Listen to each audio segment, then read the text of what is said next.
I was taught in my medical training, as most doctors are, is breathing is all about getting lots of oxygen in and getting rid of waste gases. And that's all you have to know. And when I looked at Buteyko again, I discovered this wasn't the case. Breathing is a little bit more interesting than that. Is that we know from school that if you don't have enough oxygen, you die. But what they didn't tell us is that if you don't have enough carbon dioxide, you die. So this thing which we call a waste gas is not really a waste gas. There's no life on Earth which can survive without carbon dioxide. So it changes the picture altogether. And breathing now becomes a situation is to trying to maintain the right level of carbon dioxide in the body. Now there's no carbon dioxide out in the atmosphere, at 0.03%. So we can't rely on it there. It's almost as though we're living on an alien planet. I could go back to that and say many years ago, primitive life, the planet had 5% CO2 on the planet. And then organisms then were doing very well. Then the carbon dioxide was mopped up by the Carboniferous, the forests and the crustacea, and it dropped to pretty well the levels it is now. So we had to find a way of surviving creatures, and mammals survive by actually carrying, as it were, a canister of CO2 around in their body. This is, if you like, call it the lungs.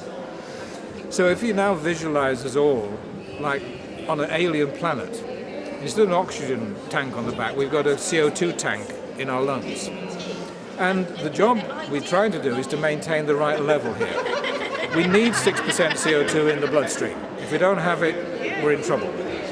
Now, if it drops a little bit, there's no great problem. But if it drops to 2.5%, it's very serious. It's life-threatening. If it drops a little way down, things start to happen, symptoms start to arise. Asthmatics know about this, because one of the things which shows up very, very clearly as CO2 levels drop is smooth muscle starts to spasm. It's in the physiology books, it's not new thinking. The other thing that happens is the blood, the hemoglobin, ceases to deliver the oxygen efficiently to the tissue. So it picks up the oxygen in the lungs, wanders around the body, gives up some of the oxygen, but goes back to the lungs half full.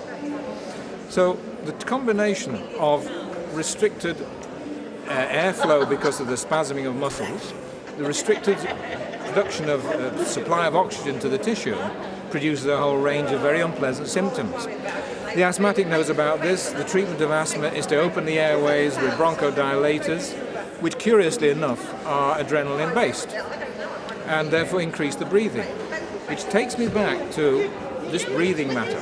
If we breathe very rapidly, we wash out the CO2 and the canisters of CO2 start to get less and less. If we breathe very slowly or not enough and stop breathing, the CO2 builds up, which we all know about, it's unpleasant. So it's getting the breathing rate right. Unfortunately, in the West, a large proportion of us, some would say 90% of the people in the West, overbreathe. So the symptoms which many people are going to with their doctors, a whole range of symptoms, they have tests, they're sent to specialists, they come back and there's nothing wrong. And they become what they call the fat folder syndrome patients. The folder gets thicker and thicker because all these complaints they came with don't seem to exist, but the patient is still ill.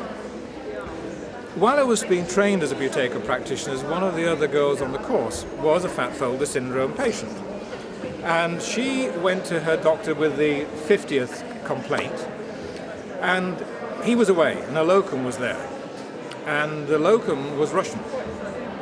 And he looked at the folder, heard her story, and said, just a moment. And he got out his watch and said, could you just hold your breath for a moment? I want a comfortable breath hold. So I want you to I'll take a little breath in, little breath out, and then when you want to breathe, breathe in. So he did this little measure, and he came out at 5 or 6 seconds. And he said, I would like you to see a Buteyko practitioner. Now at the time, I think there were about 5 in the country, so she had to go to London. Cut a long story short, that was the end of her multitude of problems, which then stimulated to become a practitioner herself, and she was on the course with me. So what we're looking at here is a widespread problem of health, which if applied across the country, in my humble estimation would probably save the NHS something like £3 to £5 billion in medication alone. Now, this is backed up by two doctors, one in the north, Dr. Spencer, who sent a number of his asthma patients along. He's now saving £15,000 a year on drugs, and his patients are healthier and better. Another down in the south in Cornwall did the same thing. He's saving about £10,000 a year. So I am actually trying to promote the idea of Buteyko on the NHS. And in my little spot in Hawkhurst, in my spot in Kent, I'm battling away with the medics there and trying to develop the idea there. So there's nothing really magic about Buteyko. It's really simplicity itself, as the best ideas always are. And if we look at the situation where somebody is actually over-breathing, this has become a habit. Now, why has it become a habit? One argument is that we live very stressful lives, and that we have a mechanism in us called a fight-flight mechanism, which was very useful in Stone Age man, because if the saber-toothed tiger came up us, and we had to make a decision very quickly, otherwise we'd be eaten. And as I was saying earlier, we've now discovered that man is not the hunter, but in fact man was the prey. And the only reason we are here today is that we developed this system of very fast reaction, about 5 milliseconds. The blood pressure rises, the breathing rate rises, and we can now run or fight, which was brilliant in the days of Stone Age man, because he did run or fight. Today, where it happens is you're driving the car along the M25 and somebody cuts you up. Fight-flight mechanism comes into play. Breathing rate goes up, blood pressure goes up, but you don't run anywhere, you're just sitting. So it's inappropriate. You're in the office, the phone rings, the manager complains or the bank manager complains. The same trauma has the same mechanism and it stimulates breathing. If this happens enough and enough times, the body gets used to this high rate of breathing and a low level of CO2.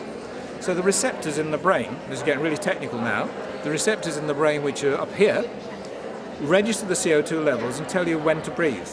These receptors now are trained to tell you to breathe too early. So once you're into the habit, it's quite difficult to break it. It's even worse than a cigarette habit, I think. And the Buteyko training in 5 days of 90 minutes trains people how to do this. And it's really teaching people how to break that breathing habit by getting back, it's really retraining the receptors, which actually does worry some medical people because they think they cannot retrain receptors, you have to have drugs. In actual fact, hundreds or tens of thousands of asthmatics have done this successfully, and it applies to a whole range of other complaints, such as asthma is a classic one which is very well demonstrated, and it's so prevalent. This is why 5.1 asthma sufferers in this country and more every year. Chronic fatigue syndrome, emphysema, high blood pressure. We have leaflets on a multitude of conditions. Not all of them can be cured by breathing better, but they impinge on the condition and make the patient feel a lot healthier, need less medication. And I suppose the common denominator is that once the CO2 levels have gone low, the body is not functioning very well. And all the chemistry is now under stress. The simple test is, am I hyperventilating or not? Is the comfortable breath hold.